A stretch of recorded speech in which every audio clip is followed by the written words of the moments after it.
My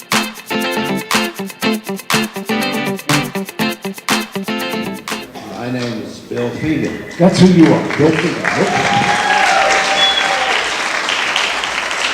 And we want to welcome you to this very special occasion tonight. We are but small players in the show here tonight and down through the 100 years of the Shuler Theater.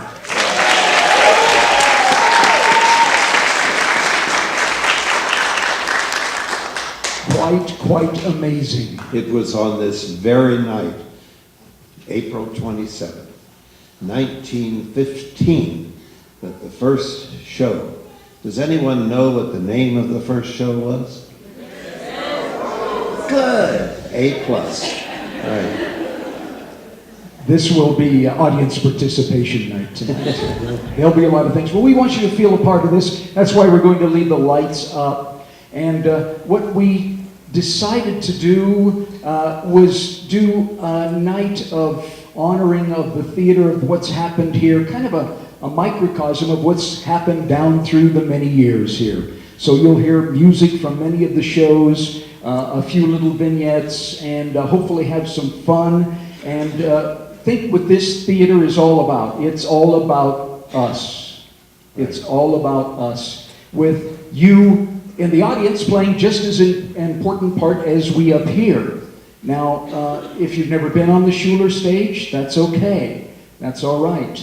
A lot of people will say it's one of the most fiercest and fearsome things that you can do. But it does make a person grow. Right. And look how I've grown. Also, we want to honor one other person whom this night here in this building would not be made possible, or would not be possible. And he's up in his opera box right there. Mayor J.J. Shuler. Very, very important and a very far-thinking and interesting man. What happened? Let's do a little bit of a history. This building was not originally called the Shuler Theater, you know. When he decided that it would be built, it was called the City Auditorium for years, and then for 1 year or so it was called the Rex Theater, when it was a movie theater also. But when he died in 1919, just 4 years after it opened, the name was changed to Shuler. He was the first doctor in Raton, as well as mayor 2 or 3 times. So there were 5 theaters in the community at the time. The last one burned down. The bond issue passed through the city to build city offices and a city hall. Well, when the theater burned down, then it just made only sense. It made sense that an auditorium would be built. And so when it was built at the cost of $55,000, we are so happy. There was controversy at the first few months before because the citizenry thought, this is not good. So a few of the city commissioners had to flee north to over the Colorado border while the heat died down. But they spent 3 days in Trinidad waiting for everyone to calm down, because 25,000 of that 55 was going to be used to build this building. If you can imagine, just $25,000 built this beautiful, ornate theater. And so we're going to quickly go through a little bit of the history. 1914, you already knew what the original show was. It was The Red Rose. And so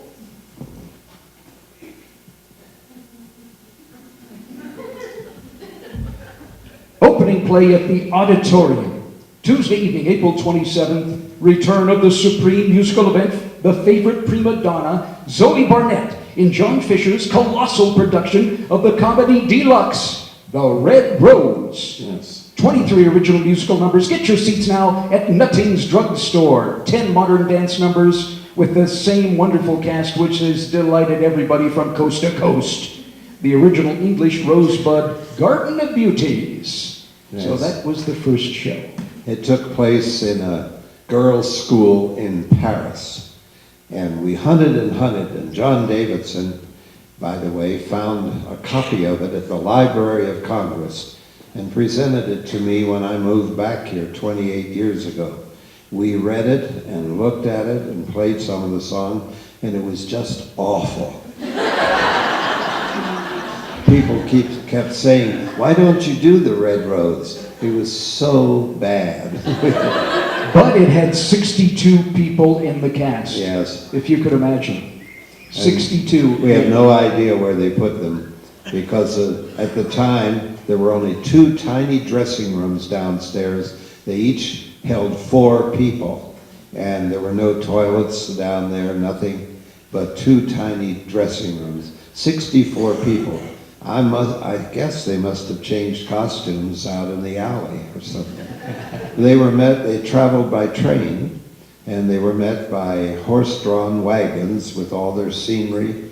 There was an orchestra in the orchestra pit. We're sitting on the orchestra pit right now. Yeah.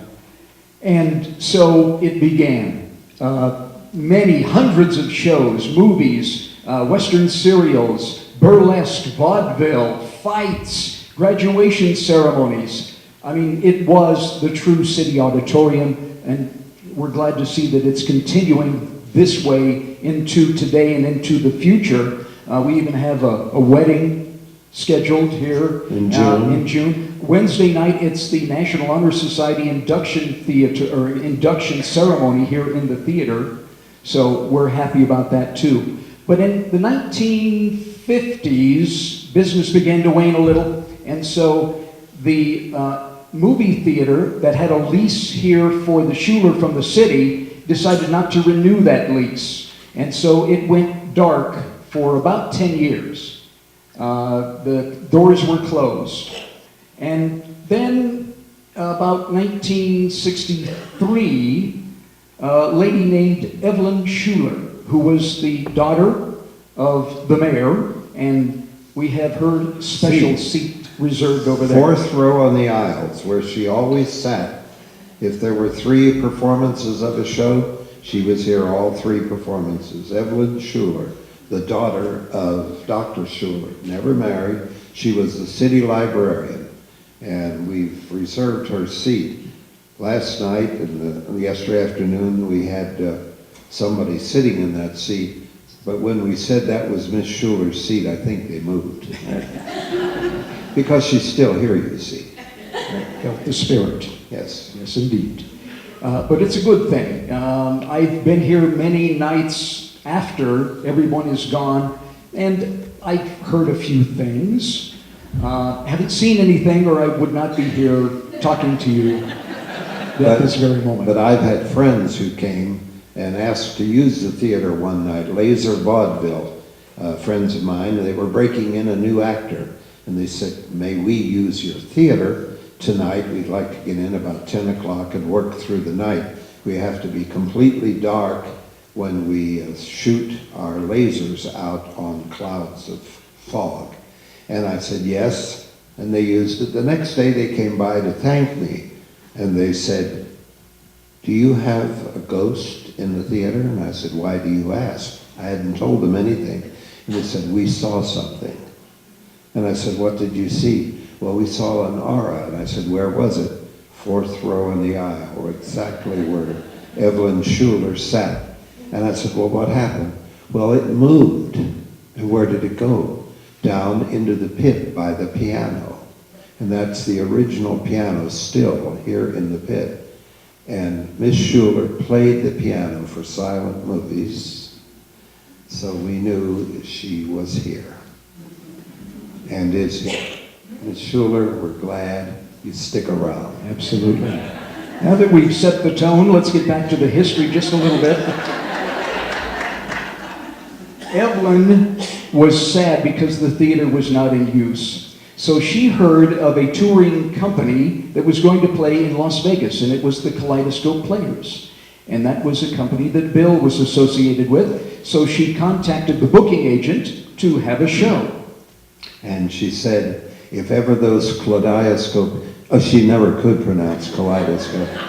She said, if ever those kaleidoscope players come back through, we'd like to have them, because we're trying to raise money to buy a grand piano. And by heaven, the agent, being a good one, remembered that the next summer we were coming through with a comedy, Bernard Shaw's Androcles and the Lion.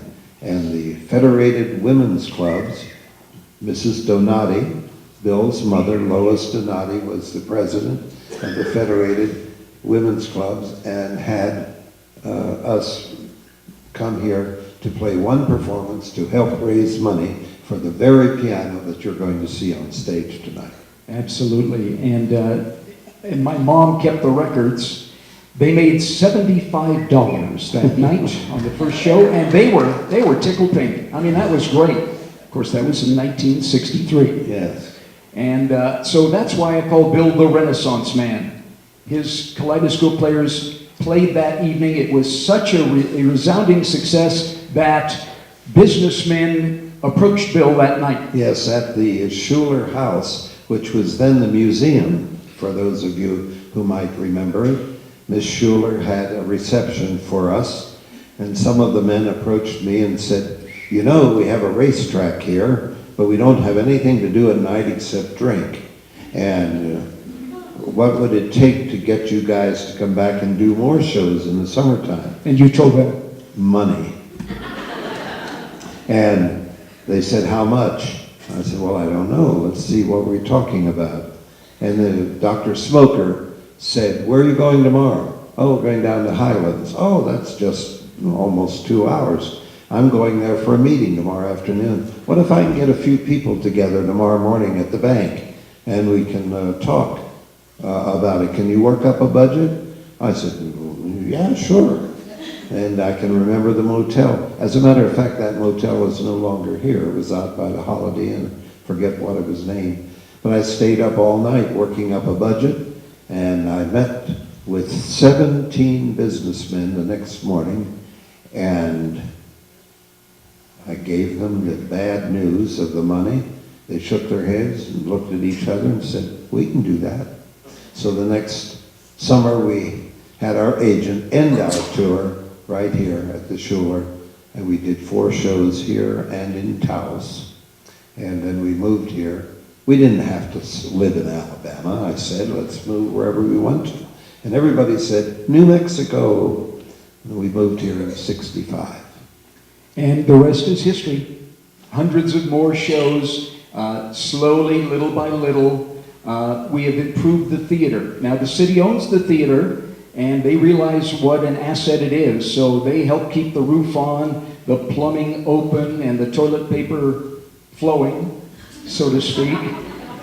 But all of the seats and all of the nice things, the bells and whistles, I like to say, have been provided by you, the people, and the organizations, and the clubs, and the businesses. And it's just been phenomenal.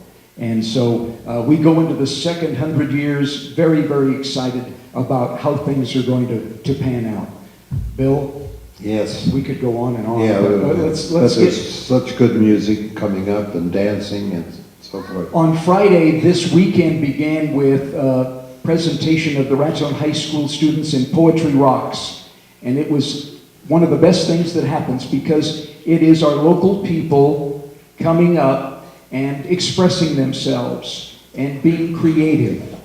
Followed by Six Appeal, which was a phenomenal professional band. So we've had both. Our good location, we've had a lot of amazing bands and performances here. Like next Monday night? Yes, next Monday night. Agents call us all the time and say, well, we have an open date between Greeley and Albuquerque or Denver and Santa Fe, and we would play the Shuler Theater.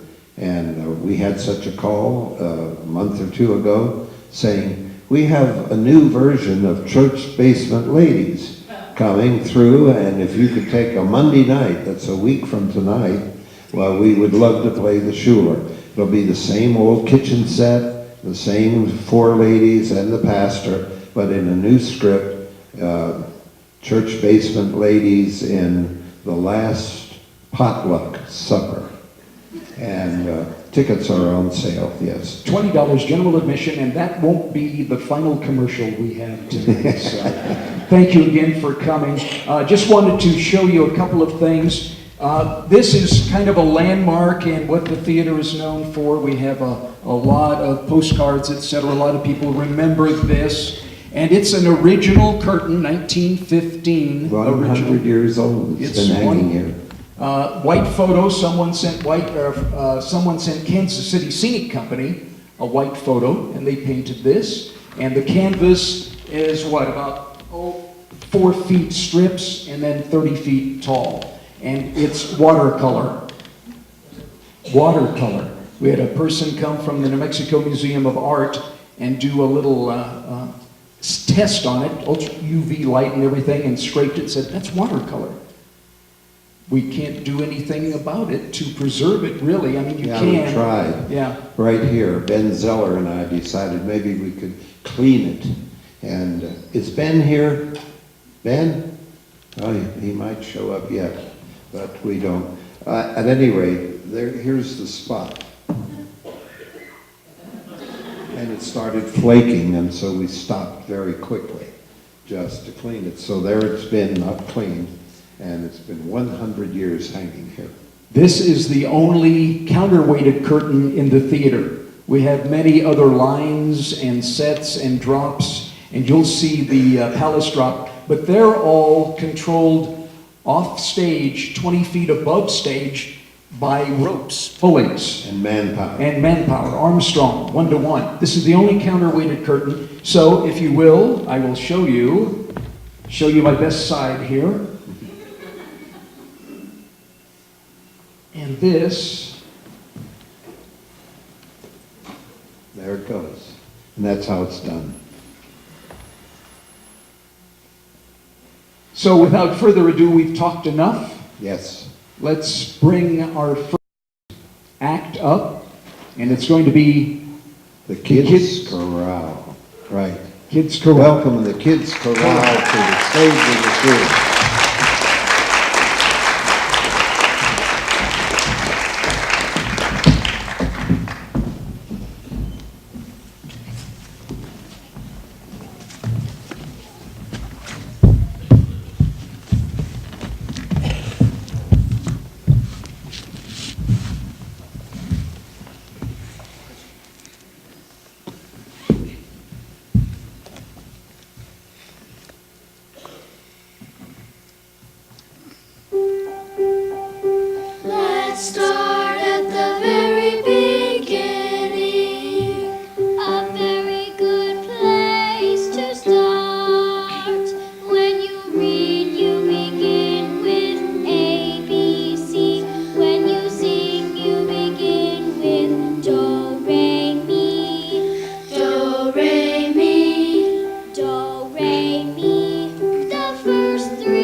pulling thread, a note to follow, so say a drink with jam and bread that will bring us back to a deer, a female deer.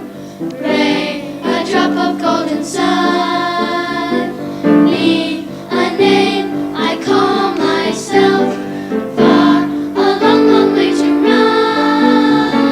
So a needle pulling thread, a note to follow. So tea, a drink with jam and bread that will bring us back to do. Do re mi fa sol la ti do.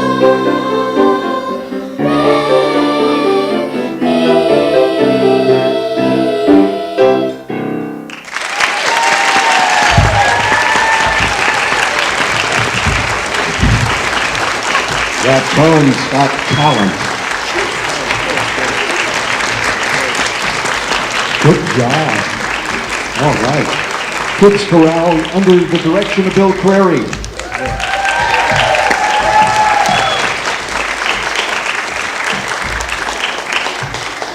Hundreds of shows, as we said, after 1963, and Raton Choral Society, very, very active, and brought it back this year, too, with Hello Dolly. But one of the many shows we've had here is South Pacific, has been South Pacific. So Rebecca Clark would like to come out onto the stage, I hope. Oh, There she is. My sweet little rose. Hello, all. Good evening. Good evening. And Rebecca, tell us about your love of the theater. What happened?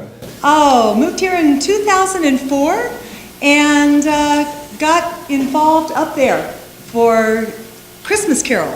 Did Christmas Carol every year except for one. Then we did 34th Street, did Man of La Mancha, 2x2, and of course, Hello Dolly. And I'm missing one. It's not in my head. There is another one in there. And I've loved it. People here are fabulous to get to know. All right, from South Pacific. Thanks. Enchanted Evening, some Enchanted Evening.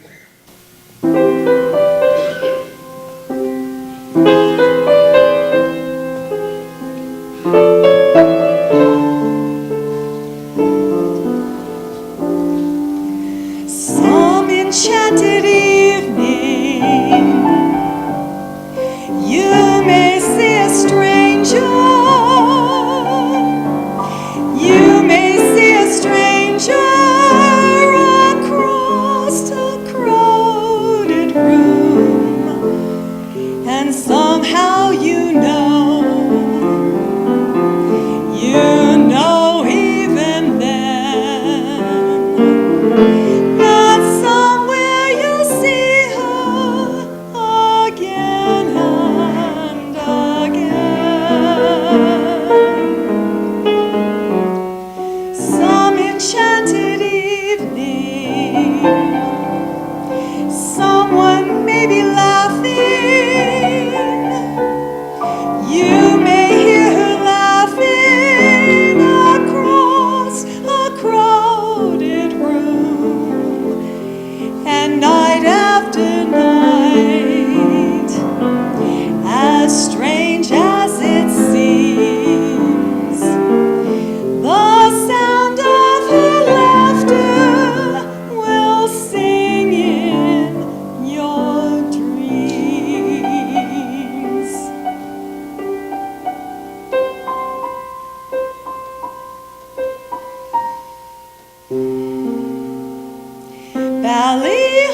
Ballyhoy may call you any night, any day. In your heart, you'll hear it call you. Come away, come away. Ballyhoy will whisper on the wind of the sea. Here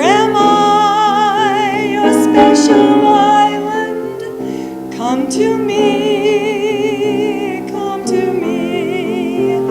Your own special hopes, your own special dreams bloom on a hillside and shine in the streams. If you try, you'll find me where the sky meets the sea. Here am I, your special island. Come to me, come to me. Valley high, valley high, valley high.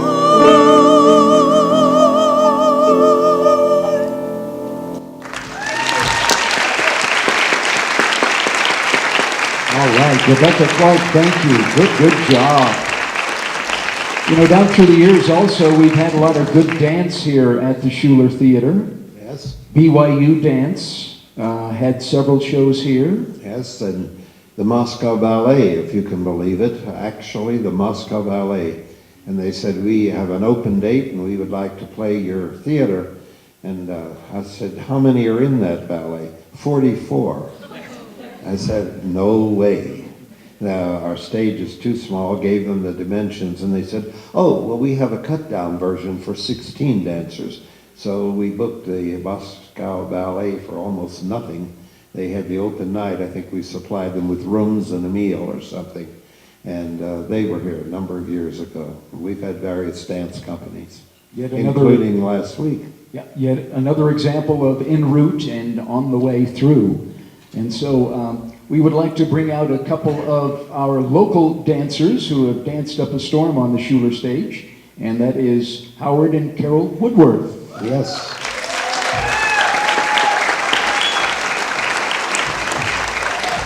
I just want to talk to Howard. Now, Howard, we have somebody here who thinks they have had more shows possibly in a row at the Shuler Theater, but you began when? 1949. I think I was either an eighth grader or a ninth grader. And I was in a traveling group came through. They contacted a service organization. I think it was a Lions Club, but I'm not positive on that. But the idea was that the local service club was supposed to sell tickets and share in the profit, but they also were supposed to find local talent to supplement the traveling people. And they brought the costumes, they brought the show, and three of the leaders. What was different about this is it was a minstrel show. And so we were in blackface with white lips, and quite an experience. And at that age, I was so naive, I didn't realize that I might have been offending anyone. But for those who might not know, those shows were big in the last half of the 18th century, and then after the turn of the century, 19th, vaudeville started pushing them out. But at one time, they were big business, and that was my beginning on this stage. 1949. And Howard, he can't give it up because just this past year, the Raton Choral Society was revived because of the 100th anniversary of the Shuler, and you were able to not only act but direct Hello Dolly. It was a real pleasure. Yes, a real job. It turned out to be a very real job. I lost 8 pounds in 2 weeks. So Weight Watchers. So if anybody wants to know, is stressful and does it take energy? Yes, it does. Yeah. And we've seen Carol on stage many times. Mammy Yoakum in Lil Abner, huh? Yes. Of course, I had to sleep with the director to get the job.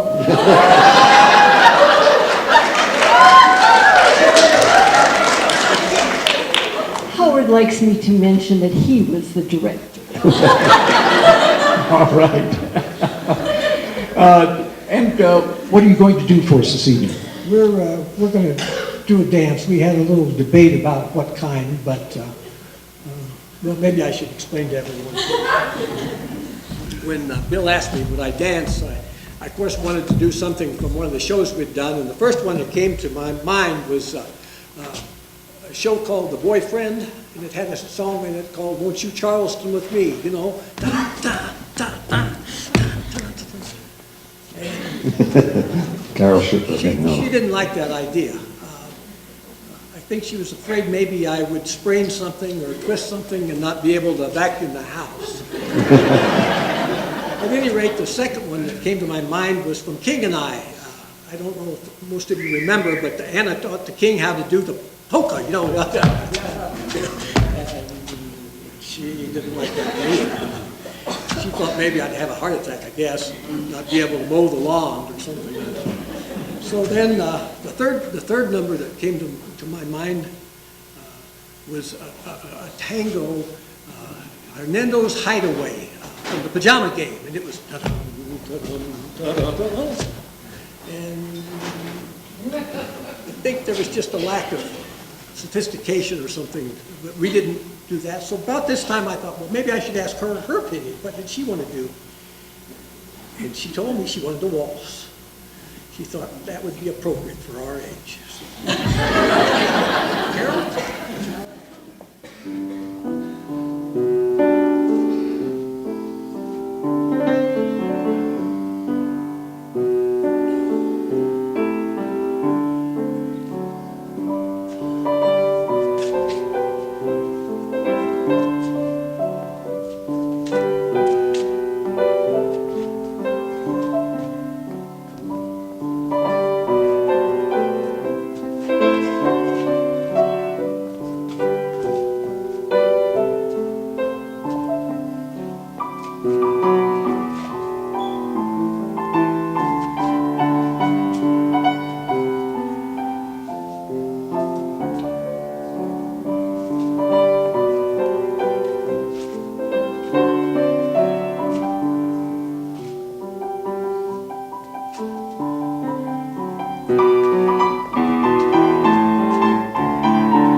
Does anybody know what that song was? From the Fantastic. Just wanted to make sure. Audience participation. All right. Howard and Carol Woodward.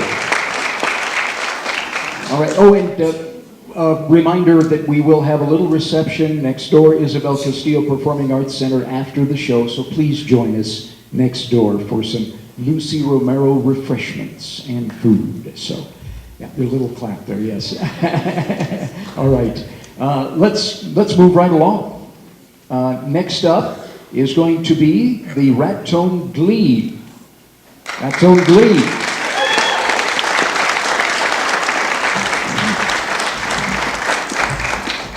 Medley of Over the Rainbow. You think to yourself, how can they do a medley of Over the Rainbow? There's only one Over the Rainbow, there are more than one. And we are doing the original one first, and going right into that is an arrangement by Andy Beck of Over the Rainbow, and I'm sure you'll enjoy both. And Johnny gets finished tying his shoe. And moving over just a little bit to his left so I can see Carol.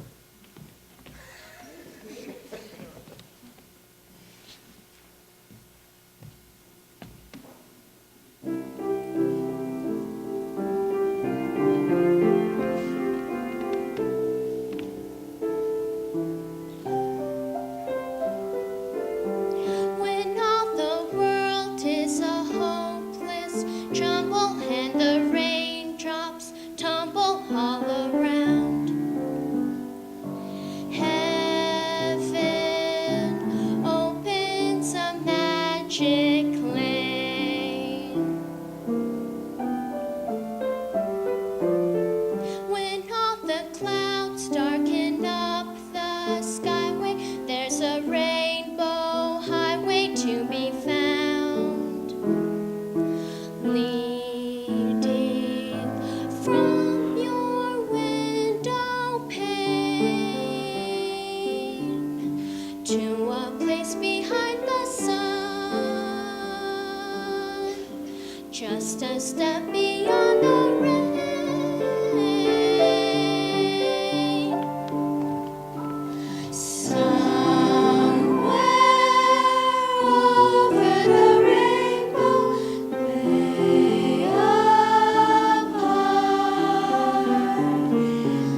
troubles melt like lemon drops away above the chimney tops. That's where you'll find me, somewhere over the rainbow.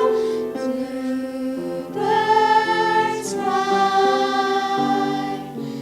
birds fly over the rainbow. Why then, oh why can't I?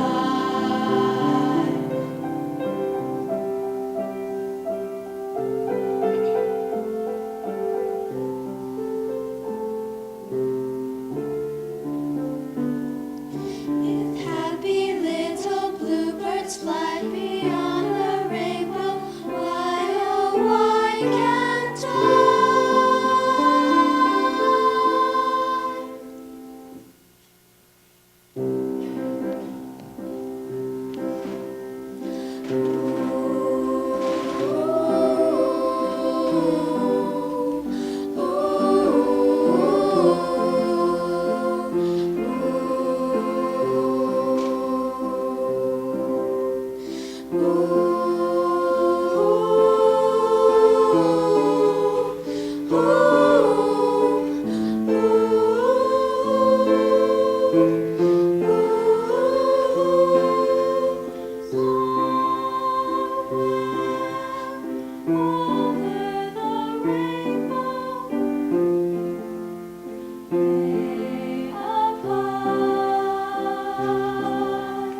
There's a land that I dreamed of once in a lullaby.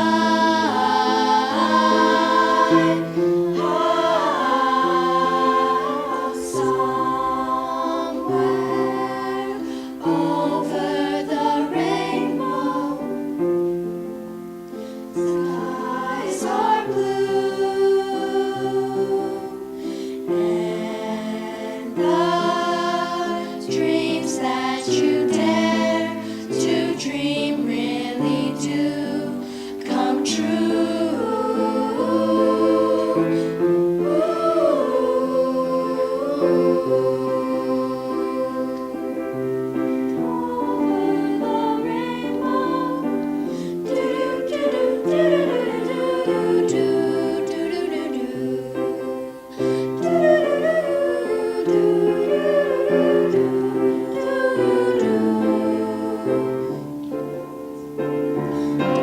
Someday I'll wish upon a star and wake up where the clouds are far behind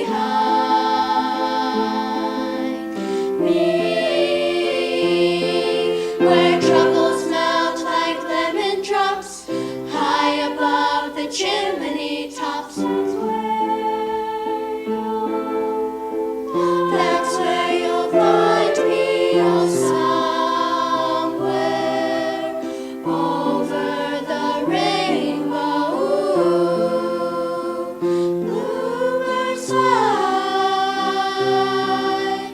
birds fly over the rainbow. Why then, oh why can't I?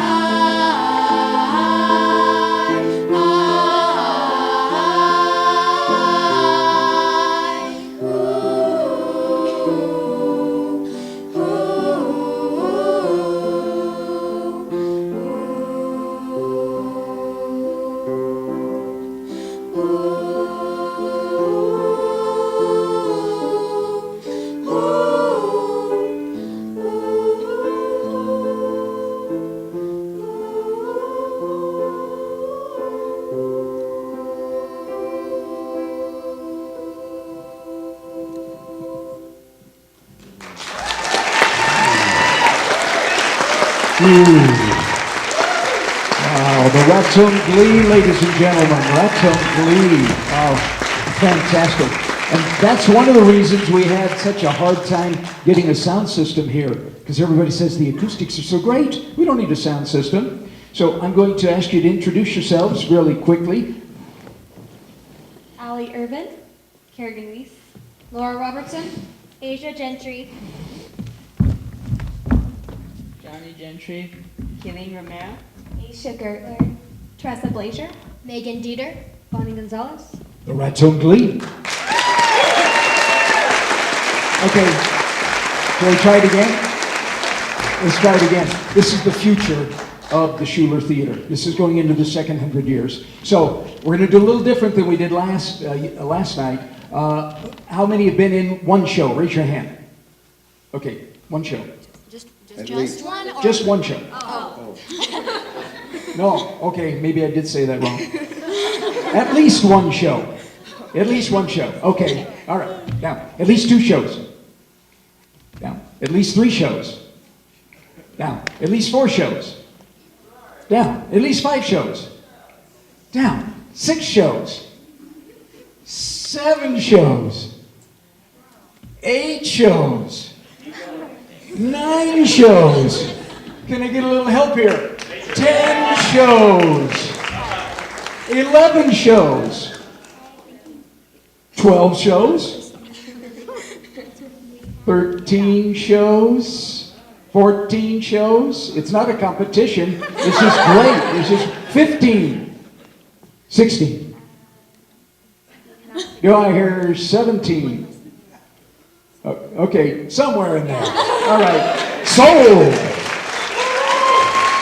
Thank you so much. Thanks. Good job. All right. Go. They love the stage.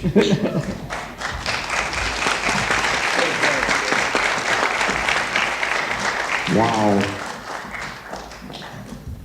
Kelly Jones has graced our stage many times and will do so once more with something from Guys and Dolls. Guys.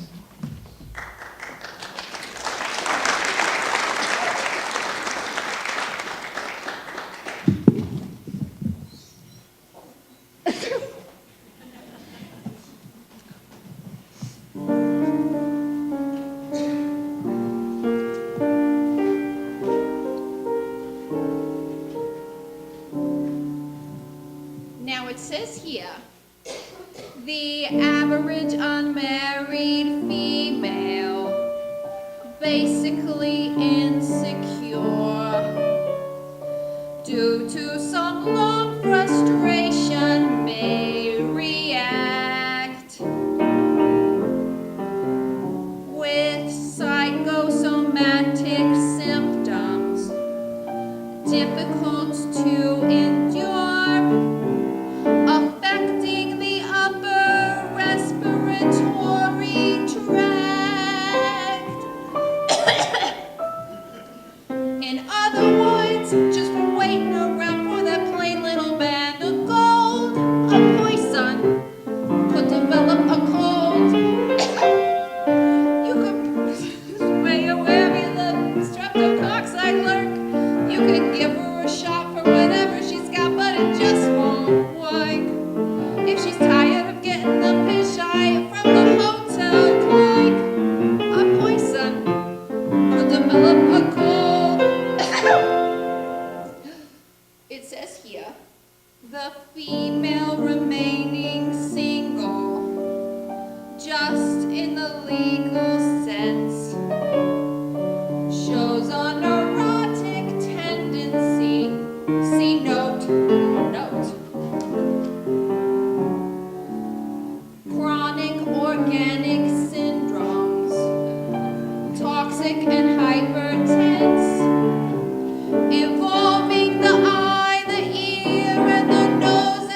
Leaves Lament.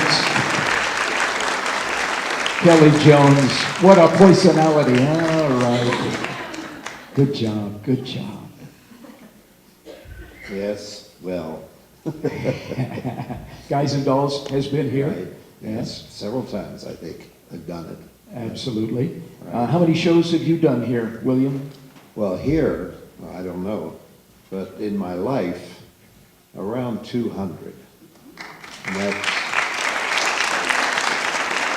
that includes acting, directing, and/or producing. Yes, somewhere I've lost track. But What is your favorite? my favorite was My Fair Lady. And I did it here with the high school, 1968, I think. 68 or maybe the 69, I don't know. But the Kaleidoscope Players were in residence here all year round at that time. We were directing the shows. We had a Title III grant, and we were directing shows in Springer, Cimarron, Wagon Mound, Roy, Des Moines, and Raton, Springer Boys School. And we went out into the field and directed these shows in the high schools, because most of the schools did not have anyone trained in theater. It was the coach off-season that would be assigned to directing the play. And I understand the Springer Boys School was very successful. Very successful, Very yes, successful. right. They did Midsummer Night's Dream, and some of the boys fought to play the girls' parts, and Ben Zeller directed it and so forth. And I know he did things like use balloons for you-know-where, and then prick them along in the show and so forth. Yeah, and we did Stalag 17 with the Springer Boys School. They all knew something about being imprisoned, and worked out really fine, right? So here in Raton, we decided we had Les Adams, who was here just for 1 year as vocal director at the high school, one of our people. Ben Zeller built the sets, George Nason directed the show. We had Kaleidoscope Players helping the high school do, and we had a huge cast. And is there anyone here that was in My Fair Lady back then? There was a few people still in town that I recognize that play it. Nita Sawaya was in it, and some others. At any rate, there was a marvelous young actress, singer, and we've lost track of her, and I throw the name out because if anyone happens to know where she is, I'd love to know it. She had a lot of talent. She could sing and act, and she was quite wonderful. Cheryl Farnsworth was her name, and no one that I've talked to is able to know where she went after she graduated here and what happened to her. But I think about her often because she was a terrific Liza Doolittle, right? Yeah, there are 300 people in performing arts, and everyone knows everyone else. Yes, right. The theater at that time had 700 seats. We now have 460. You have comfortable seats. Real seats. In those times, your knees, you had to sit sideways, and we got larger seats. You have leg room and butt room, and we put new seats in 1968, and then upstairs in the balcony, the city allowed us to re-tier the balcony, tore out the whole balcony, because you just couldn't sit forward in those seats up there. You had to sit sideways. There was no leg room. And so they re-tiered it in 1988 and put seats in. By the way, these seats, and I didn't mention that before, we put them up and said, look, do you want to have your name on a seat, a plaque? And yes, people did. On Monday morning, we announced it, and the seats cost $33, and by Friday, they were all sold out. And some people got mad because they didn't get a seat. But if you'll notice, on the back of the seat in front of you, there's a plaque for whoever paid for that seat. And those seats cost $33 in 1960. Miss Shuler. In 1968, they cost $33. 20 years later, in 1988, when we put the seats in the balcony, the same man from the same seating company, the American Seating Company, came, and we paid $125 a seat, just in 20 years. Bill, your favorite show, My Fair Lady, would you do something from that show? I'll try. I can't remember lines.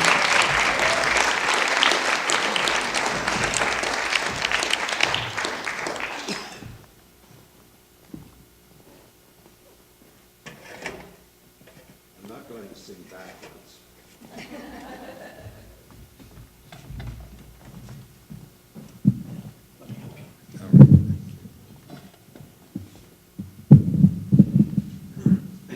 Thank you.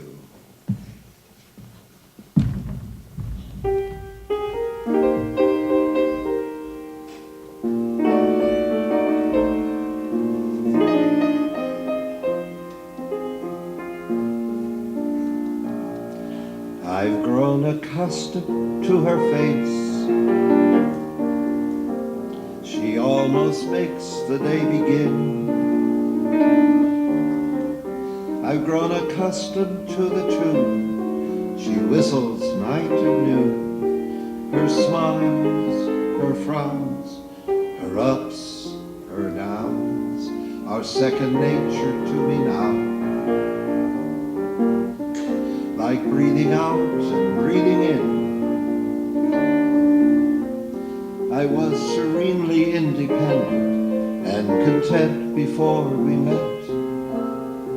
Surely I could always be that way again, and yet I've grown accustomed to her face, accustomed to her voice, accustomed to her face. I've grown accustomed to her face. She almost makes the day begin.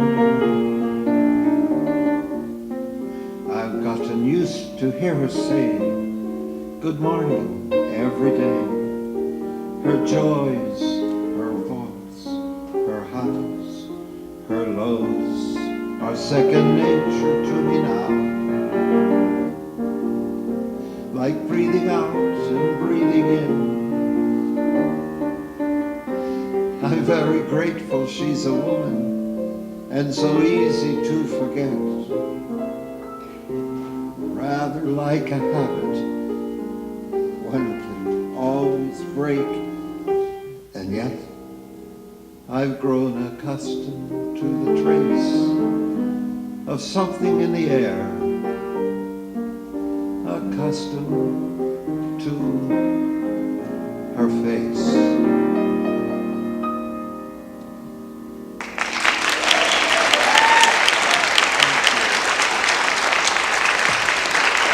Bill Freegan, ladies and gentlemen.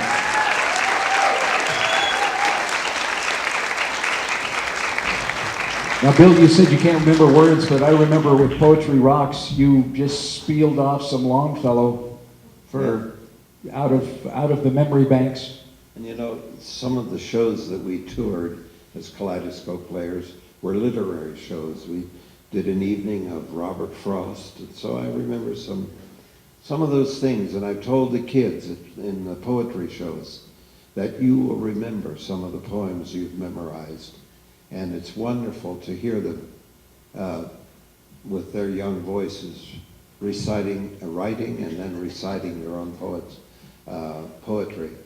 I really told them, and I really mean it, that the exciting thing for me, and as I'm in my dotage here, is of all the things that happen at the high school, including the chocolate fountain, which is certainly exciting. But I love to watch baseball, and I'm a real tennis fan, and I like a lot of things that go on, even the flocking at the high school. But the very idea of them spending weeks with the poets in residence and writing poetry and saying it on stage thrill me. I just love that creativity. It is a very special moment, it certainly is. We've had a lot of special moments. This show's different every night. We've done it for 3 nights. It's kind of different as we talk about this grand place and reminisce a little bit some of the great shows that have been on this Shuler stage. And certainly one of them has been Christmas Carol. Yes. We've enjoyed Christmas Carol quite a bit. And we have some Tiny Tims here in attendance. And a lot of people have played here. And we might have a couple of people back in the back. Yeah, look. Uh-oh. From Christmas Carol. The Charlie. Remember when old man Scrooge died? Yeah, and we stole all his stuff, and you were scared like you're always scared about everything. Well, what if he wasn't dead? Or what if he woke up from being dead? He was dead. I took the pennies off his eyes. And the bed curtains and his blanket. You stole his blanket. Well, he wasn't going to need that stuff where he was going, especially the blanket. And he was all alone when he died. Nobody there with him. Well, if he hadn't been so mean to everybody, if he'd been nice to one person, maybe someone would have been there with him when he died, all alone by himself. He was all alone, gasping Oh, here we go. for his last breath.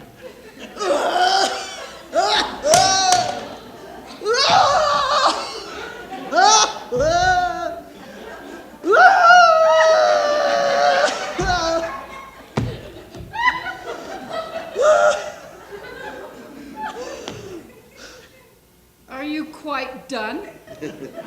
We need to finish this floor.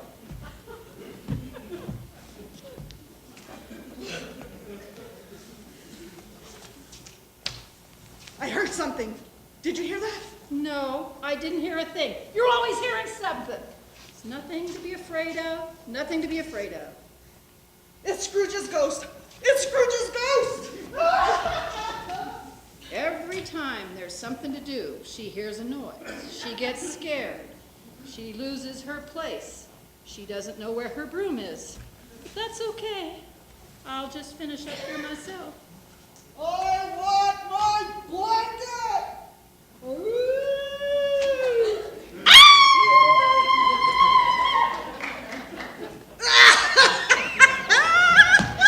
Who's scared now? Wait for me. All right.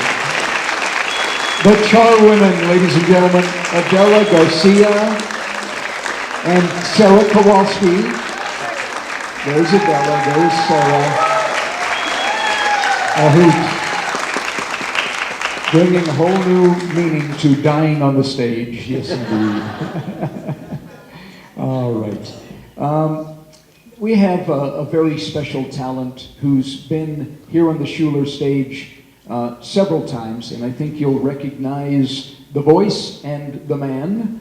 John Martin is going to come on now. And I'll always remember John as Mr. Fezziwig. Yes.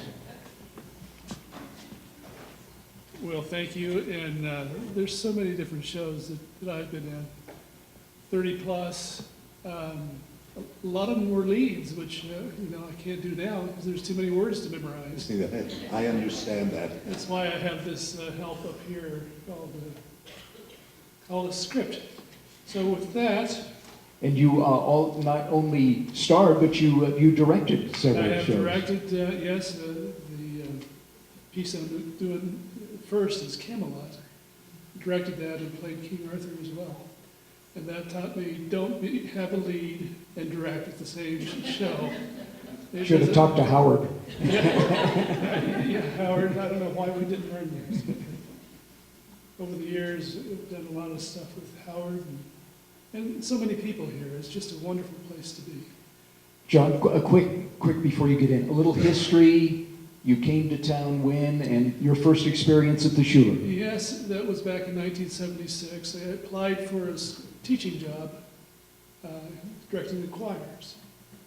And I did that for a couple of years and found that I needed to make more money, so I went somewhere else. But the theater is why Sue and I are still here. I'm quite sure of it. We met that first year, but we won't go into that love song. A little bit later here. Let's do Camelot.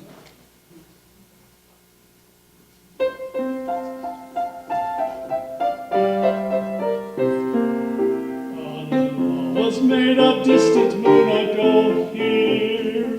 July and August cannot be too hot, and there's no legal limit to the snow here in Camelot. The winter is forbidden till December, and exits March the 2nd on the dot. By order summer lingers through September in Camelot. Camelot, Camelot, I know it sounds a bit bizarre, but in Camelot, Camelot, that's how conditions are.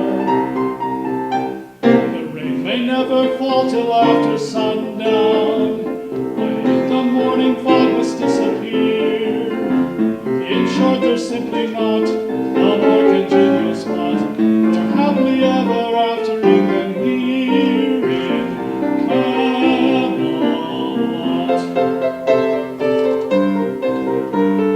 The winter is forbidden till December, and exits March the 2nd on the dot. By order, summer lingers through September in Camelot.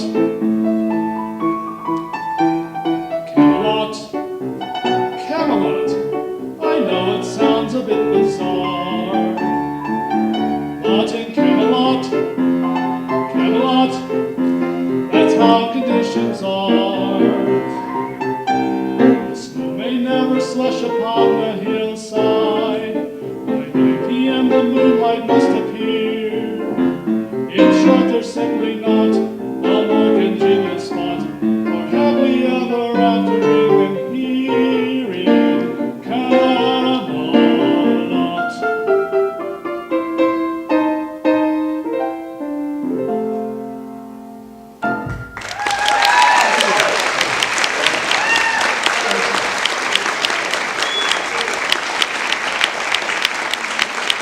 The next song I'd like to sing to you is a love song.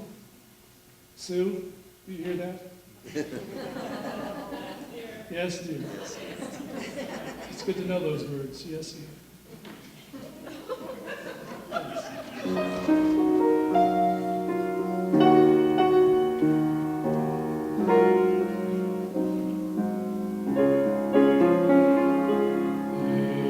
If I loved you time and again, I would try to say, I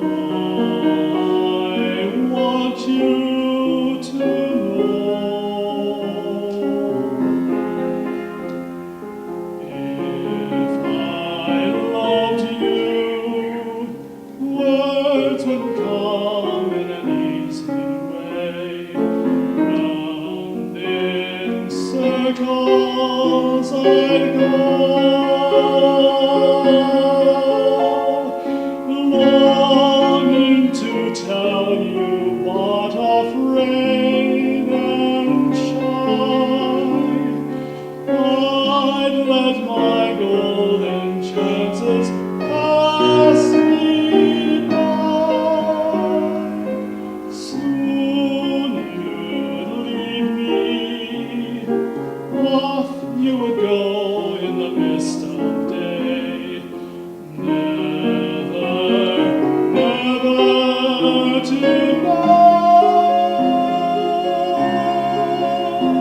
John Martin. And Carousel. Gorgeous, gorgeous, gorgeous. And of course, a Mr. Fezziwig has to have Mrs. Fezziwig. And so Sue Martin also is going to do something for us. Sue, welcome.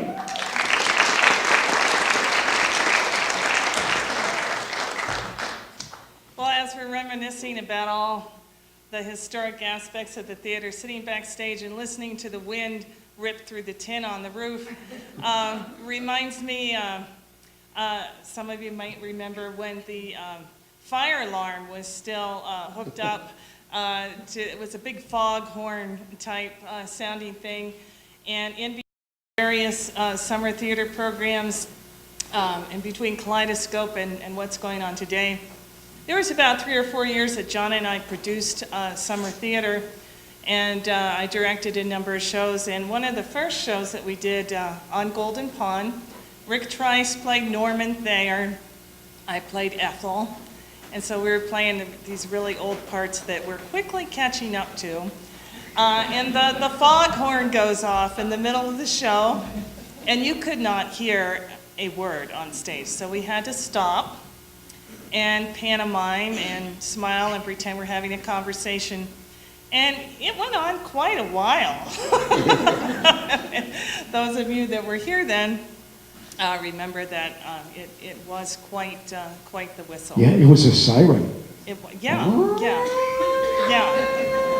And it was neat to see how some people would react to it. Some would go on with the show in pantomime, and some would just, and then some would incorporate it. Oh yeah, looks like the train's coming or something. Yeah, we did a lot of improvisation in those days. Such as we are doing tonight, yes. Yes, we are. Tonight I'm going to sing a song for you, When You Wish Upon a Star. I hope I can remember my words, because also sitting backstage and hearing everyone else sing their words, a lot of times that's how you learn a song quickly, is you listen to the words. So we'll see what happens tonight. I can always, do the twist or something.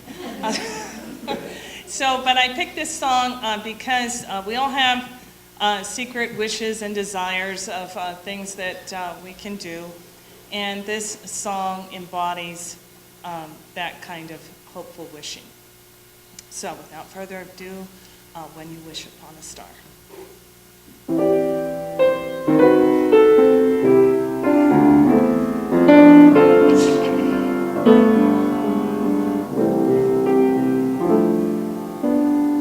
When you wish upon a star, makes no difference who you are. Anything your heart desires will come to you. If your heart is in your dream, no request is too extreme. When you wish upon a star, your dreams come true. Fate is kind. She brings to those who love the sweet fulfillment of their secret longing.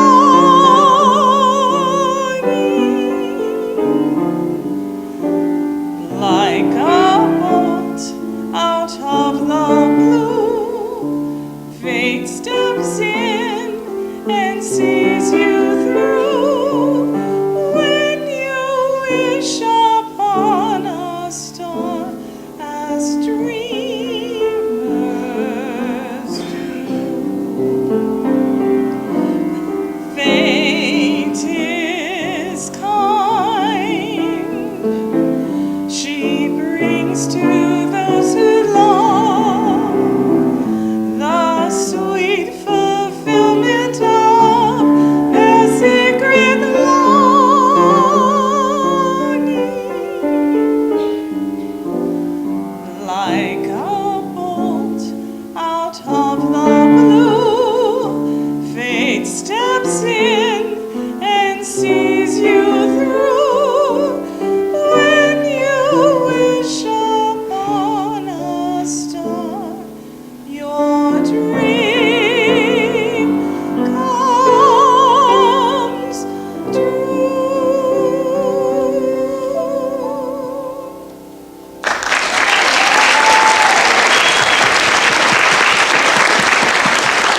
Sue Martin. Thank you, Sue.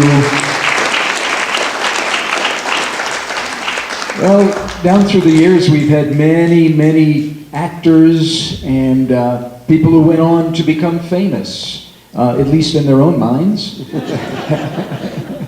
And Bill kind of put out the call and asked for several people to come, or anyone that was interested and wanted to help us celebrate our 100th. And so we did get David Odie. David Odie, yes. David, Back. are you out David there? comes All right.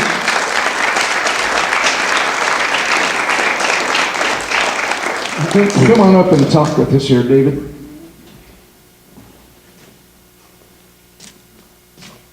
Here you go. Here. God, I love this theater.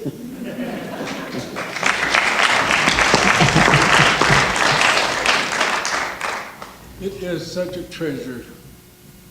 It really is. What was your first experience with it? Well, I first got here in 1967, and it was part of a Title III program that was education in the schools, artists in the schools, arts and education. Was directing, and then I also toured with Kaleidoscope. I think I did 3 tours.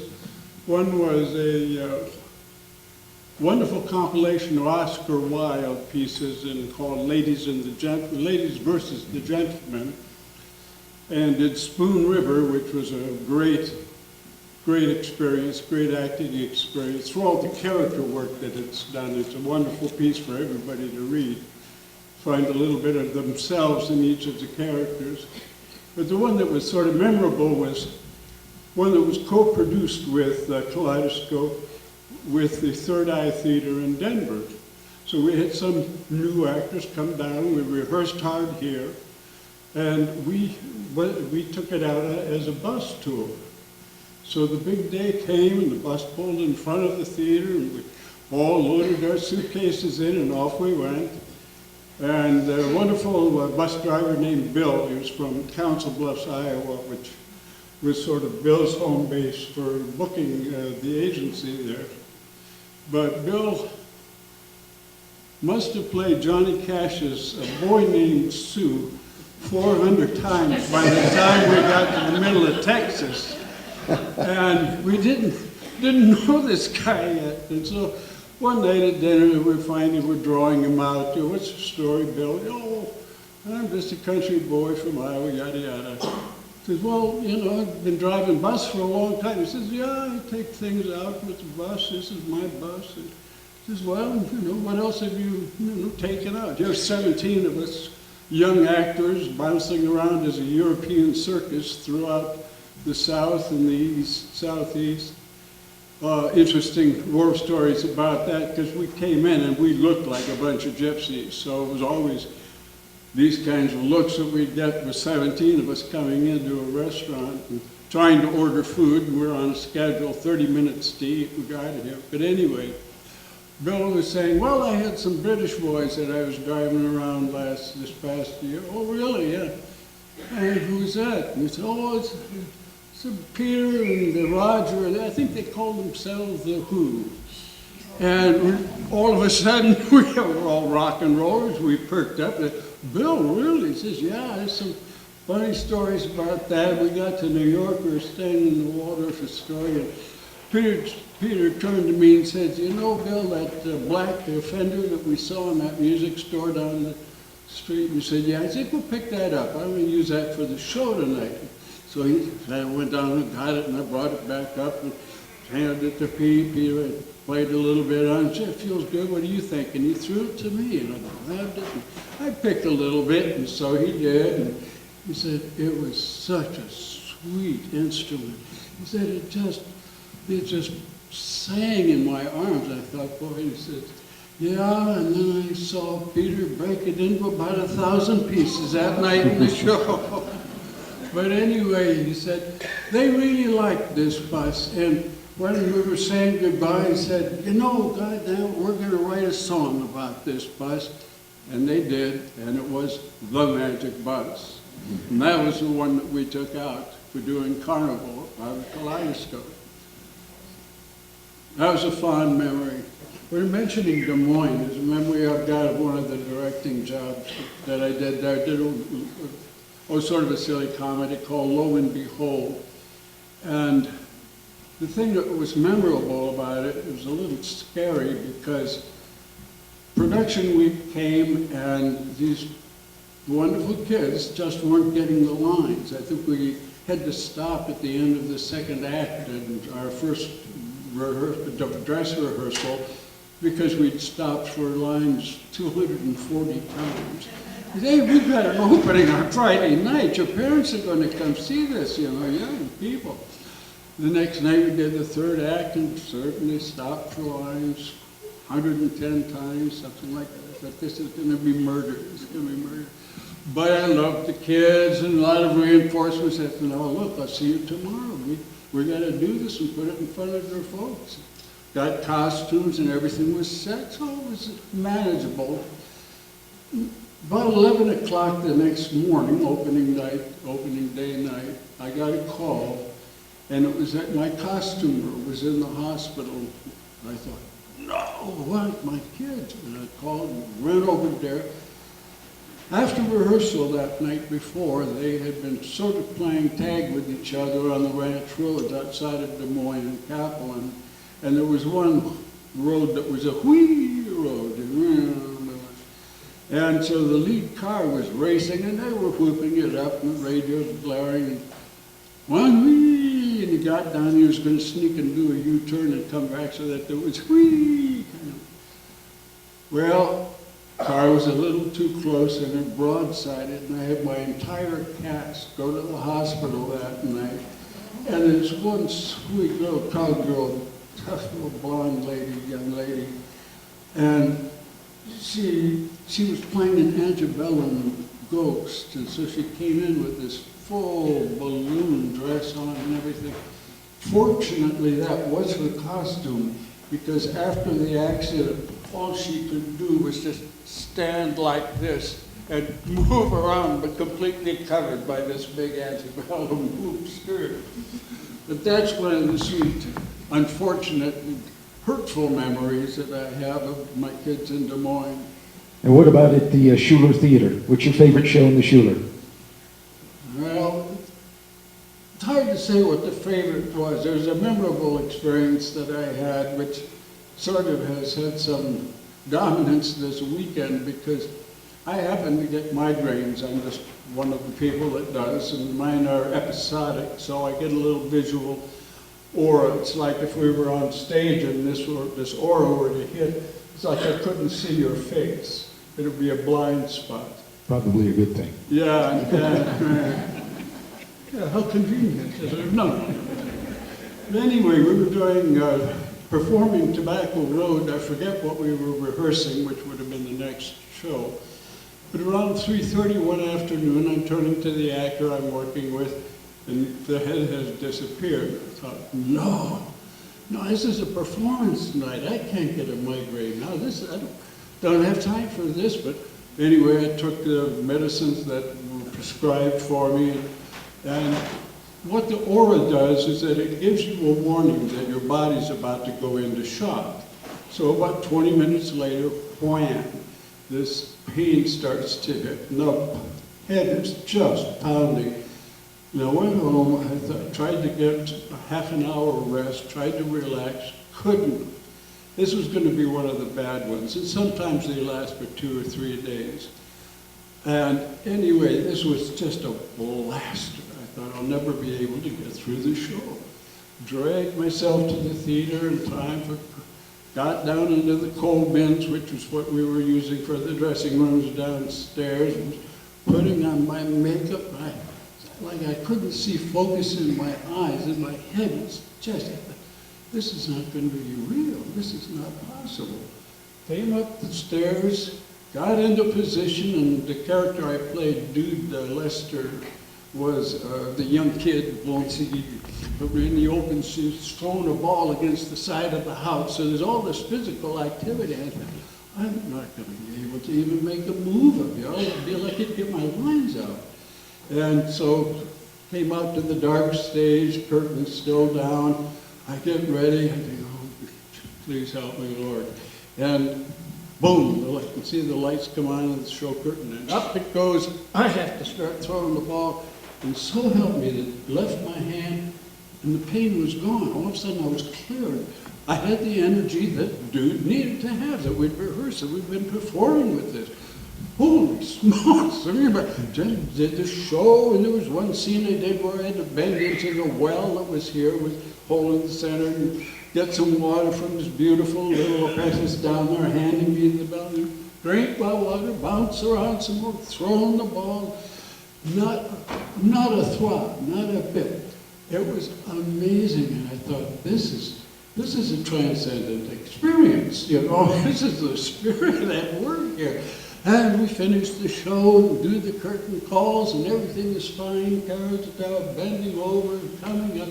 Curtain comes down, wham! And it lasted. It was about a 2.5 day one. I remember it because it was a pounder. But there was something that was absolutely magical and miraculous about this space.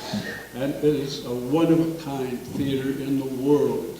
I've done a lot of traveling, seen a lot of auditoriums. Bill gave me an opportunity to tour with a group called the National Humanities Series. We did 55 different communities in 33 states. That was my history with it. So I've seen the theaters and the plants that are around the country, and this can't be matched. It's intimacy and it's acoustics. There's a hot spot back here in dead center stage that if you stand and you speak, it just travels around. You hear it leave with your left ear, and you hear it come in with your right, and you're standing right in the center of that sound.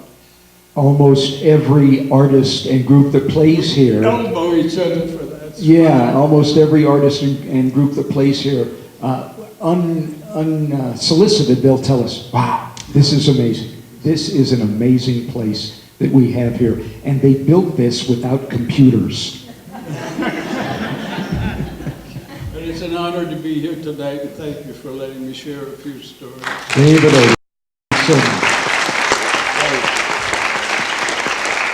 All right.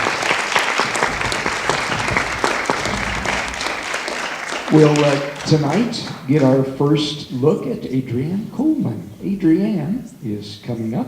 Kelly too. And Kelly too.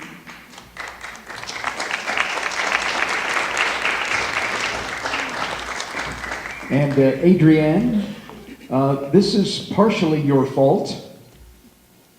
You got an email, correct? Got an email last October from Howard. It was sent to Bill and myself. He said, you know, I think for the 100th anniversary, it would be nice if we just pulled everybody together and tossed out a few songs that have been performed on stage, a few acts, a few comedy sketches and whatever. That was in October. And here we are tonight. We did a lot of contacting, and a lot of people that I talked to couldn't be here tonight. They were going to be out of town for the weekend. But we've come up with an opportunity for everyone to experience songs and dance and things that were performed here on this stage, whether they were in a musical setting or through the kids, the chorale and the glee. You'll hear Willow Springs here in just a minute. So it's just been a wonderful opportunity to put this together. I made the comment, this is the first time my legs have seen the light of day since May a year ago for Odd Couple.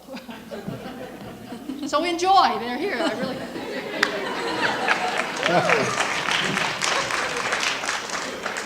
Where's the sweet spot? There we go. And Actually, it's right under the dome, which makes it so nice. what are you going to do? We're going to sing a piece of opera. One of Bill's joys is hearing opera from the stage here. We heard it a couple of weeks ago with the Santa Fe Opera Group that came. And I'm blessed that Kelly is in town, and she has asked me to sing along with her. I get to carry the music because she makes me sing in foreign languages. So, Yes, yeah. and we have had opera here on this stage. Years ago, the Western Opera Company from San Francisco came through, and one of the highlights of my 38 years in Raton and working on this stage, was hearing the Western Opera Company do Madame Butterfly. It was absolutely beautiful. And the next year we had them back in La Traviata, and now they don't tour anymore, and it's too bad. But yes, we've had opera on this stage, dance, etc. So tonight we're singing The Prayer.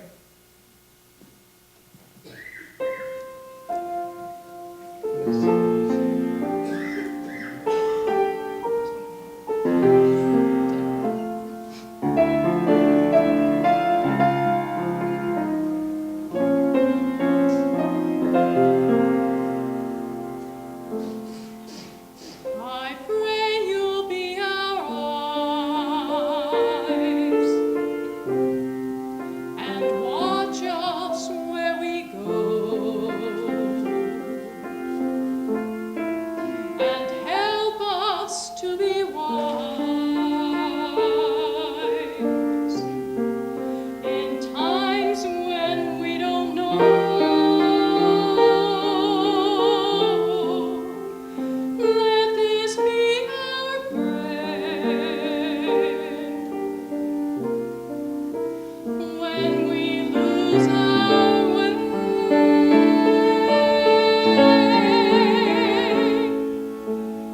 Lead us to a place, guide us with your grace, to a place where we'll be safe.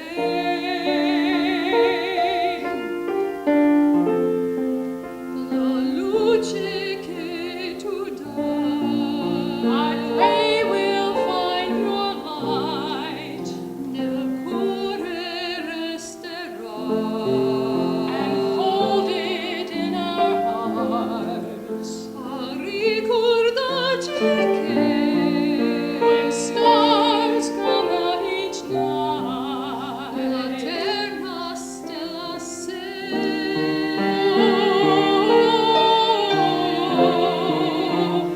nella mia preghiera, let this be our prayer. Quanta fede c'è when shadows fill our day.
Man, oh man, absolutely gorgeous. Really. If I tried to hit that high note, I would hurt myself. I usually do. Okay. Invite the Willow Springs Singers to come. Willow And, Springs Singers. One of the most fantastic parts of the Shuler Theater and being part of the theater is our rehearsal schedule. When we rehearse musicals, we have to have someone to play the piano for us.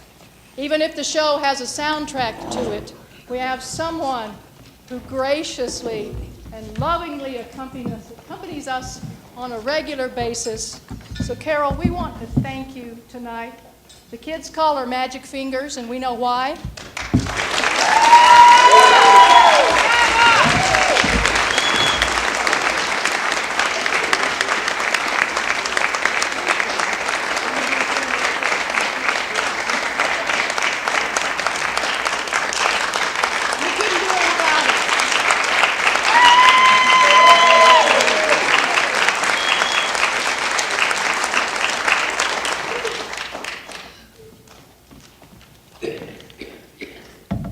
I thought it would be fun to sing about traditions tonight, so a couple of songs from Fiddler on the Roof.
changes for Carol in that one piece, and most of them have 5 and 6 sharps and flats.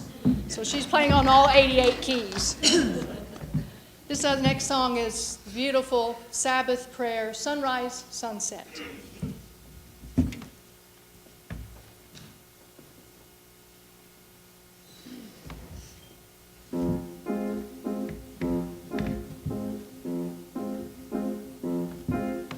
Is this the little girl I carry?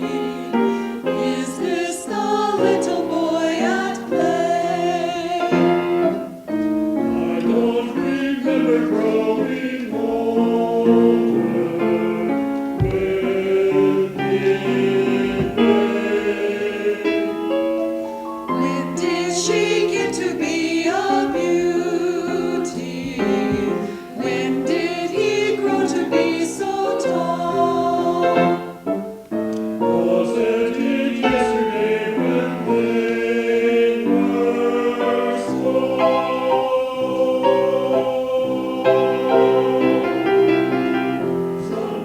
Sunrise, sunset, sunrise, sunset, swiftly flow the days.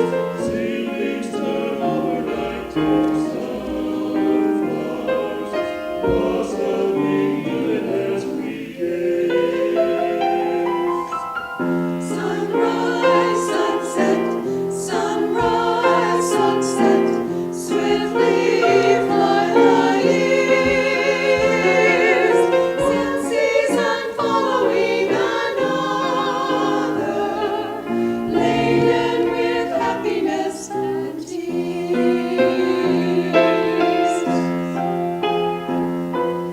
What words of wisdom can I give them? How can I help to ease their way?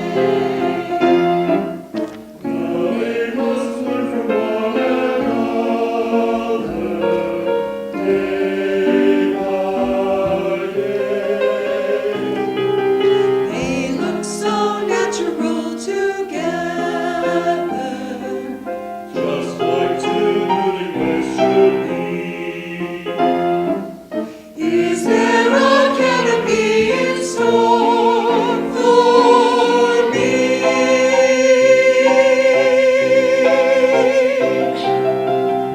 Sunrise, sunset, sunrise, sunset, swiftly fly the years. One season following another, laden with happiness and tears.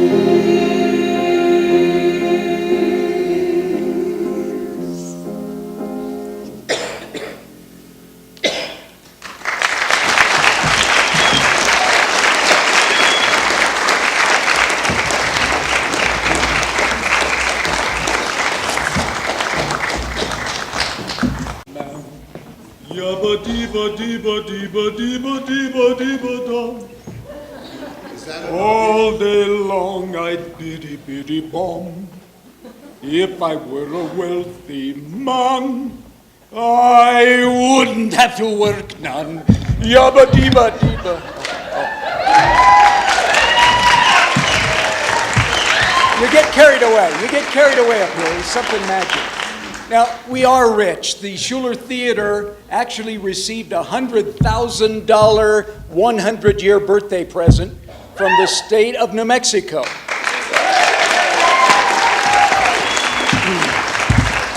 And what that's going to be used for is a digital film projection system and a Dolby digital surround sound system. Now, what do we want with a digital film projection system? The theater actually showed movies before there was a live show. Several weeks before the live show, there were movies shown. So we've always been a movie house. And what's going to happen is you think, well, what are you going into competition with our local theater? No, this is to enhance the local theater, because this really actually was Carrie Medina's idea. they have trouble negotiating with the studios to get first-run films, to get any films, because they only have one screen. And they say, oh yeah, one screen, okay, well, we'll give it to you maybe, or if we do give it to you, you'll have to run it for 3 weeks. So this is going to help them, and hopefully we can work things out and enhance the downtown area even more. And it's kind of interesting because at one time, the El Raton leased the Shuler and showed the B movies here. I'm sure some of you out there have been up in the balcony several times. And Frank Antonucci's here tonight. There's he Frank. was a projectionist from up there. Absolutely. And so we're going to enhance that. And we're very excited about that. All right, thank you for staying with us. One thing. That's a 1915 drop too as well, from originally from the first, I don't know if it's the first production, but it's watercolor on muslin. It's a sheet painted, and our dry climate certainly has preserved it, as it has many of us. I was telling Bill, one thing I learned, I look better from farther back in the audience. Yes? Okay, I heard you mention Frank Antonucci, and I Yes. just had to come out and say this. When I was a little kid, 1,000 years ago, we would come here to the movies, and we'd be making a lot of noise and running around, and Frank was up there running the film. He would turn it off. And this is the story. I don't know if it's true or not. Yeah, it is. And he'd come down and lean over that balcony. You kids sit down and shut up! I'm not turning the film back on until you do. So we'd sit down and we would shut up. He'd go back and turn on the film and we'd start all over again. So I didn't take part in anything like that. Oh, no. I'm sure it was someone else. We believe you.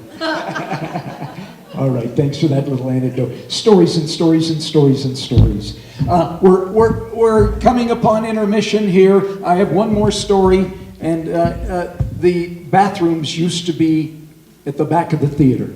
Men's was on that side, women's on that side. Those are their storage closets and janitor closet now. But it was so interesting when there'd be a real dramatic moment. Exactly. Somebody'd open up the... Almost as bad as the fire alarm. So we have great restrooms now with a grant from Raton Main Street. They helped upstairs with the old city offices too. They're now costume rooms. And so why don't you check out the bathrooms, and we'll take about a 10-minute intermission. Thank you. It's 100 years, so it's going to take a little while. We asked some people if they might want to, tone it down, cut down. Nobody wanted to cut anything out. So thank you. We'll be back in about 10 minutes. Let's take a little break. 2 weeks later, I was going to be cast in the worst role of my life. I was diagnosed with breast cancer.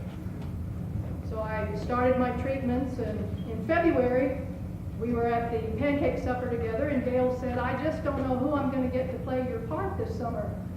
I didn't know I had a part that summer. She hadn't said anything about it. She said, I wanted you to play Vivian in Church Basement Ladies. I looked at her for a moment, and I said, well, what makes you think I can't do that part? So we started our rehearsals during my chemotherapy sessions. We did the show during my surgery. I honestly, firmly, fondly believe that when we come together as a community here at the Shuler, it has healing powers.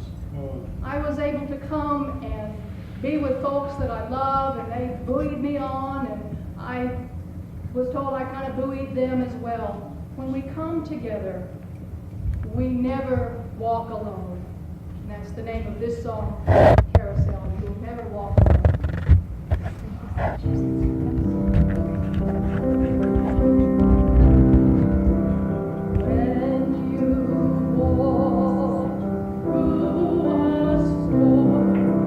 Hold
Adrian Coleman, thank you so much.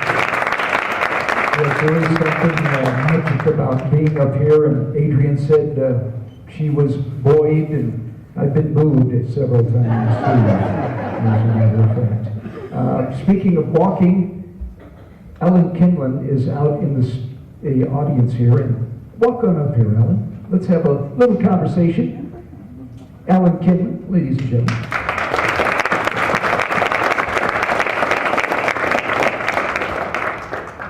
And Alan, I think, has the designation of maybe being the youngest person to act on the Shuler stage, at least that we know of. And not only that, done more shows than anyone else in Raton, and we will explain.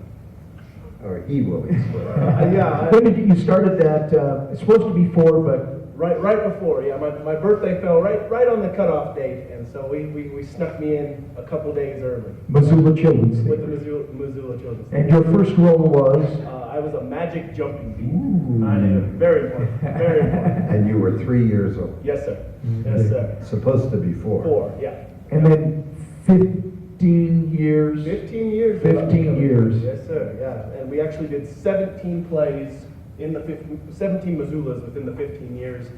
I got to kind of double dip. We did Some in the winter. Some in the winter, yeah. And so it was, yeah, absolutely phenomenal. And seeing some of these young kids came up and kind of started the night off, the things you learn as a young person up on this stage transcend through, you know, I'm not all the way through life yet, but as far as I've been, it's amazing. So what was your favorite role? I think favorite role would probably be Robin Hood. That was the last Missoula Children's Theater I got to do. I'd almost thought that I might be figuring this acting thing out. And it was a lot of fun. It was a lot of fun at that point. So. And then you acted in some other productions too, Christmas Carol? Oh, yeah, we did 9 years of the Christmas Carol. And you started out as? Tiny Tim, yeah. I was 1 year as Tiny Tim, and then Toby Henson, he was tinier than me, so I got to be his big brother. And his family got to be my mom and dad for 5-6 years there throughout, and then I think that's my Scrooge hat on the back of that coat rack. Yes, it is. I was young. I almost put that on as I was walking up. I thought, yeah, I'd put on a hat like the Bills. But yeah, that's lots of years of Christmas Carol. And played young Scrooge. Young Scrooge, yep. 3 different roles. Yeah. Grew up on the stage. Absolutely. And what's your role in life now? I'm down in Clovis, New Mexico. I'm a financial advisor with Edward Jones down there. So. Okay, all right. So Figuring it out. Yeah. Taking the things you learn here and doing something with it. So. All right. Yeah. After hearing so many people speak, I might have to come back and there's some people catching me in number of performances and things. Yeah, the youngsters. Yeah, gonna have to come back and get back to it. So, yeah. Why not? Why not? Exactly. We're so glad to have you here and hear your story, and it's just testimony of what happens to some of the young kids that are here. And it was great that you asked how many shows they've been in. And amazing. Some of them already been in 12, 13 shows. That's amazing, yeah. What's the best thing about being in a show? Oh, I think, back piggybacking on some of the things, the camaraderie, I think that's, your children, I met your children on this stage before I knew what kind of role they'd play in my life. And, some of the people I met on this stage and still keep in contact with today, it's amazing, the family you build behind the curtain. So. Bill likes to say being in a production is the greatest team sport there is. Yes, and it is. Because everybody has, even the smallest part is integral to that show. So, absolutely. Thanks for being a part of our show. All right, Alan Kinlan. Thank you.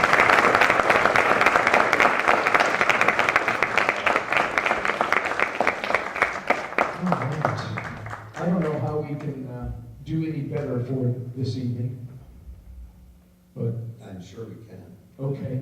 It's all right. because Yes, we can. it's because those animal things that he doesn't know. Kill the rabbit, kill the rabbit, kill the rabbit.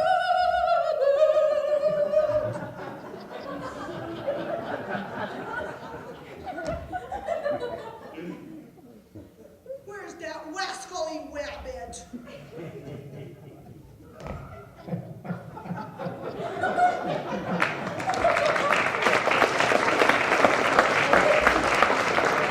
That's another thing you learn being on stage. You just kind of give up, you know. And let me tell you, the audience last night did not see that scene. We don't know what to expect from the char women. You kind of give up your sense of feeling ashamed of yourself. You'll do anything. Thank you, Adela and Sarah. You know, we have one of the Tiny Tims we were talking with, Alan. We have one of the other Tiny Tims who has grown up and is with us here in the audience. And Jacob Sanchez, please, will you come up?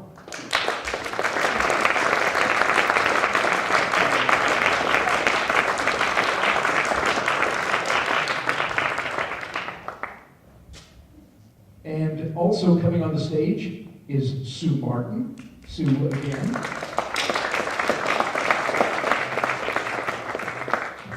They both played in Christmas Carol, and you were his mom. That was a ball in the night visit. A ball in the night visit. Speaking of doing opera on stage, we did the little opera of Christmas, A Mall and the Night Visitors, and we toured it around with all the local Raton cast. Started right here on the Shuler stage, and we played at Clayton, Des Moines, Springer, Cimarron, thank you, and so forth. Stan was there, wasn't he? Stan Mark? No. He Did you wasn't. say? He wasn't. Oh, he did the, He did the that's- lights and Oh, such. both of you, right, did the lights. All right. So from A Mall and the Night Visitors. This one's from the Christmas Carol. We did this 2 times already, too. Okay, so you were his mom in A Mall and the Night Visitors. You acted together in Christmas Carol. Yes. Okay, all right. And this is from Christmas Carol. Yes. Okay. And we were hoping if there's any other Tiny Tims. Cratchits, Cratchits. Cratchit family, Cratchit get up family, here. come on up, and we're going to sing the other night. Great, so we have some. And Heidi Briscoe also, she is with the Shuler Restoration Commission and loves the theater. And Heidi actually made our boutonnieres too.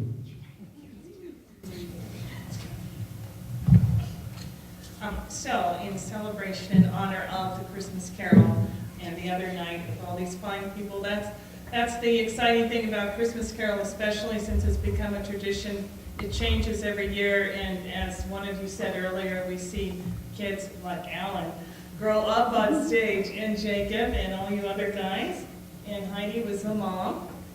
And so we all love the show, and we just want to share this song with you. Okay.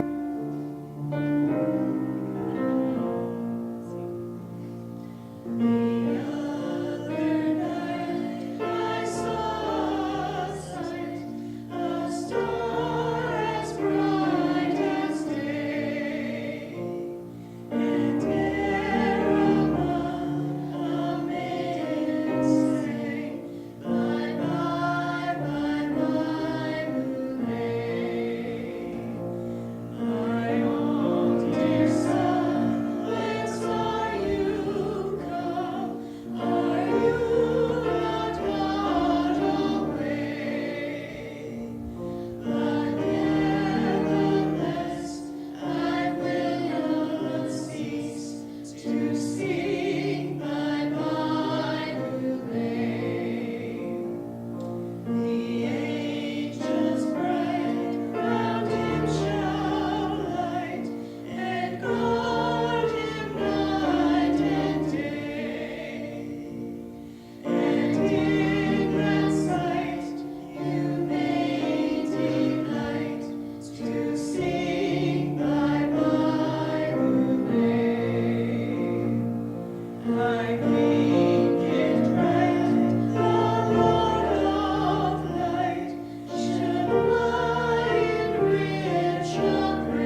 pardon. And Jacob's going to stay on the stage. Jacob. And what grade you in? I'm a senior. You're a senior. And and in your future, what are you going to do? Well, after I graduate, I'm going to attend Franciscan University of Steubenville in Ohio. All right. Great. And how long have you been singing? Well, my mom says since ever I can talk. So. Okay. Right out of the womb, huh? And shows, what's been your favorite show? Probably The Christmas Carol, I think, because it was my first show, and it kind of introduced me to the theater and everything, too. And, it got me more comfortable singing in front of people, too, on stage and at different places. And what are you going to do for us? I'm going to sing Edelweiss from The Sound of Music.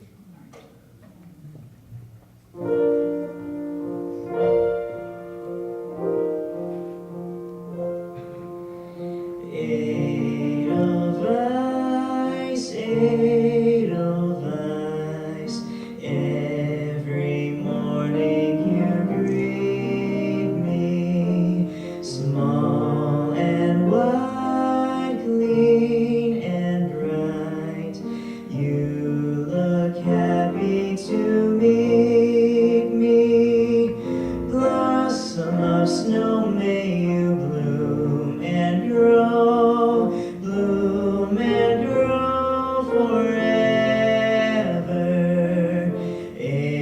Edelweiss, Edelweiss, bless my homeland forever.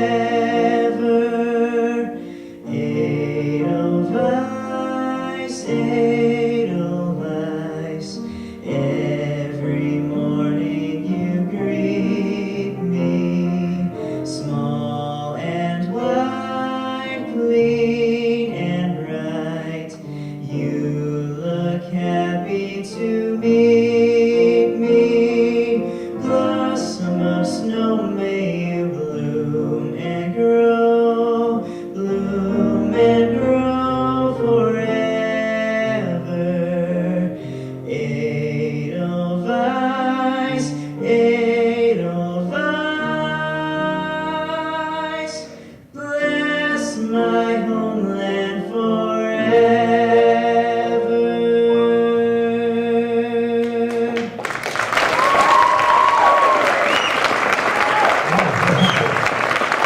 Jacob Sanchez. Wow. Congratulations. I'm inspired, Bill. I'm inspired. Good. Yes. And what part? Sound of Music. I was lucky enough to be in a production of the Raton Choral Society, and I'm going to recreate my entire role as the butler. Dinner is served.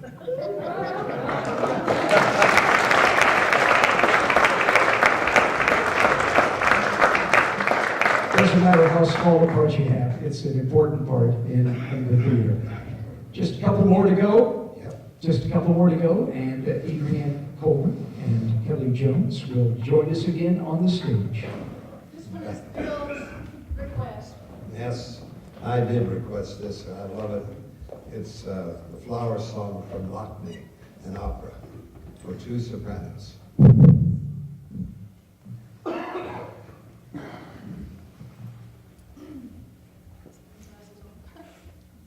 I can see the words in French this time.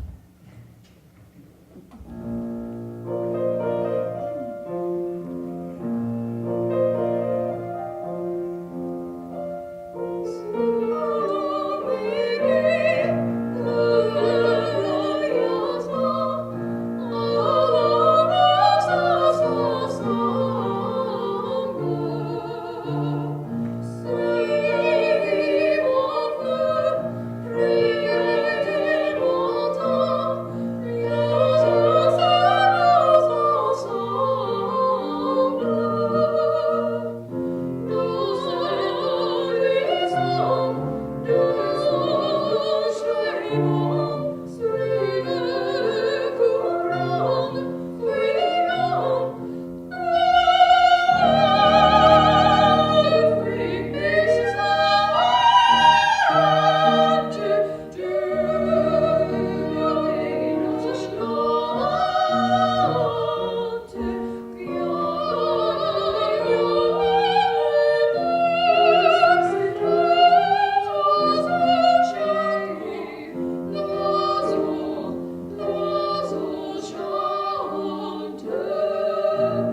What absolute life. Ladies and gentlemen, the Willow Springs Singers are going to close out our program, but we said it's going to be audience participation, so, Mayor Sandy Mance. Yes. Sandy Mance, please come to the stage. It is the city-owned building, and so Sandy, if you would please, because you have an interesting story about how you came with the Shuler Theater and the experiences in the Shuler.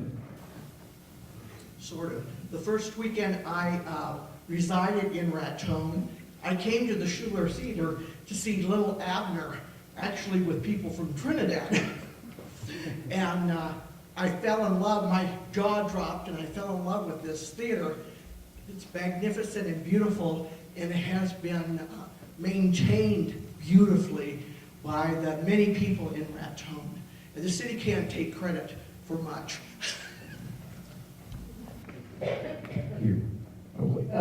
Again, it's a great relationship. The city recognizes what a gem it is. As a matter of fact, the city crews, they're here whenever something is needed. And if you would like to rent the theater, it's $125 rental fee for a night's performance. And that doesn't even pay for the lights. So that's how much the city thinks that this needs to have things happening like this all the time. So thank you. We've been having a party, as you all know, a whole weekend party to celebrate this 100th date of this magnificent lady. So anyway, I don't know if any of you have, in the lobby of the theater, have noticed the Shuler Hall or Wall of Fame, but since we're celebrating this anniversary, we thought it might be appropriate to put a few more people up on that wall. And so when you hear sound, lights, action, who do you think of? Billy Donati.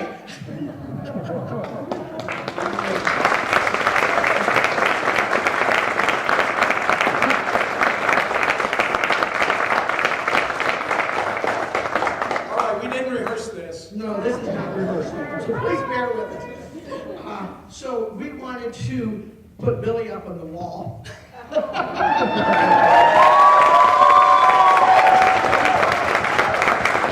I've been framed.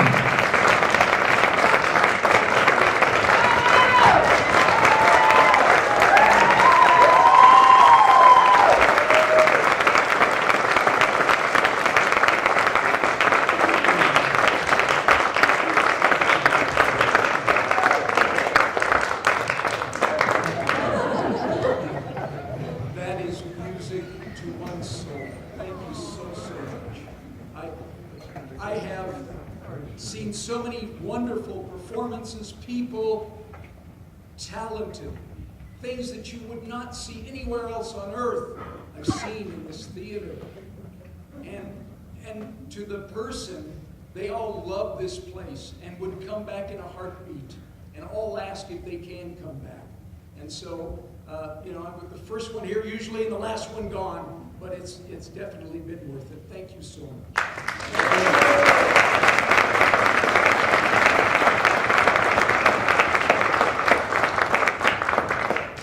And since this is a celebration of a centennial, we thought we might honor two people tonight. And when you say dancing, singing, directing, who do you think of? Howard Woodworth. Would you please come forward?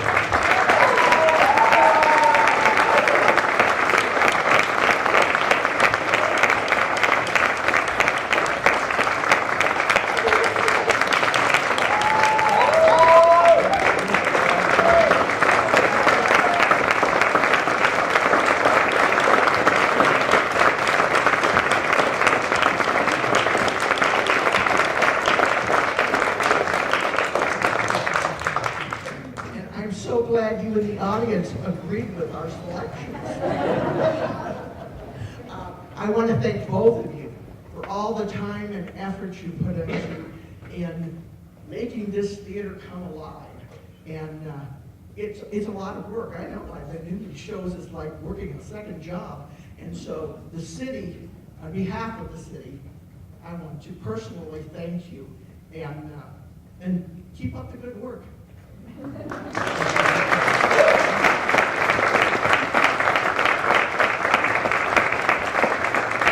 Wow. Totally unexpected. Did they tell you? That's Totally unexpected. Yeah. Well deserved, Howard. I wanted to mention that she mentioned Little Abner. That was the first show I ever directed. I had Marty McGuire had my back, and without it, I don't think we would have made it through. But since then, I think I've directed 14 shows, and I've been in more than 100 productions. And I thought that was pretty good, but then I got to thinking, the Martins, I think, would beat that, because there's about 3 or 4 shows I skipped. It's a real honor. I enjoy this theater so much. I was gone for 16 years and returned to make this my home, and I think the theater is one of the things that made it all worthwhile. It's a great asset. So, and you are too. Thank you so much. Okay, while the Willow Springs Singers come up, you're going to do your audience participation. Let's sing Happy Birthday to the Shuler Theater, all right? Shall we? All right. A cappella, please. Yes, we tried this the other night. Accompaniment was no good. All right, ready? Happy birthday to you. Happy birthday to you. Happy birthday, dear Shuler. Happy birthday to you.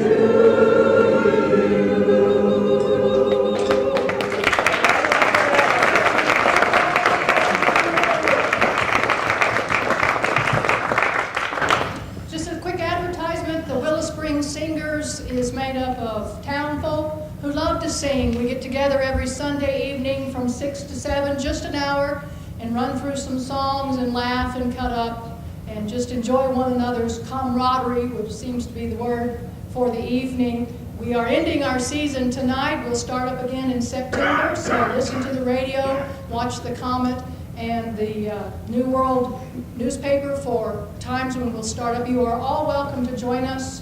We enjoy singing. Tonight we want to end our celebration with 2 numbers from Sound of Music.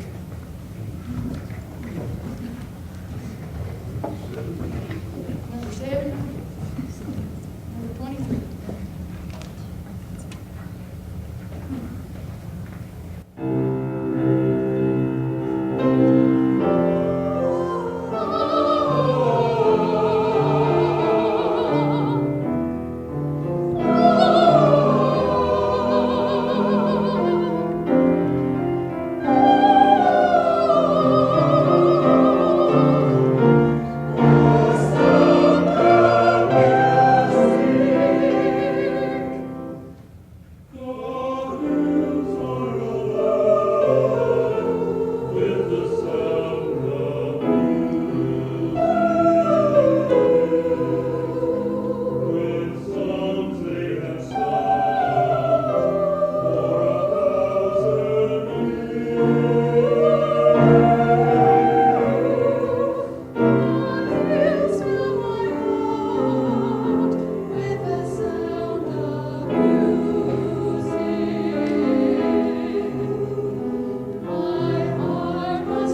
you, thank you. All right, thank you.